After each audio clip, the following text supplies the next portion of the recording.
53% ভোটের লোক দস্তখত করে নাই ওই জুলাই সনদে 19 তারিখে।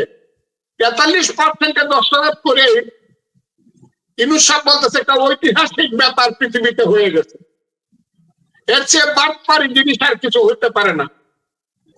কারণ 50% যাদের ভোটার তারা কিন্তু কেউ দস্তখত করে নাই।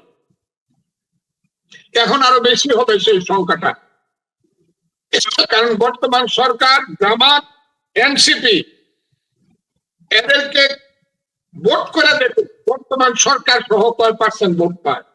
শুধু বিএনপিকে তারা আস্থায় নিয়ে আজকে বাংলাদেশে তাদের অবৈধ ক্ষমতাকে দীর্ঘায়িত করতেছে, এটা মানুষ মনে করে। তা নাহলে কবে চলে যেতে। এবং ইলেকশন ফেব্রুয়ারিতে না হলে সবচেয়ে ক্ষতিগ্রস্ত হবে বিএনপি। আমি এই কথাটা বলে দিলাম, আমার খুব দুর্ভাগ্য এই কথাটা আমার বলতে যে ফেব্রুয়ারির প্রথম সপ্তাহে ইলেকশন না হলে সবচেয়ে ক্ষতিগ্রস্ত হবে বাংলাদেশের জনপ্রিয় দল বিএনপি।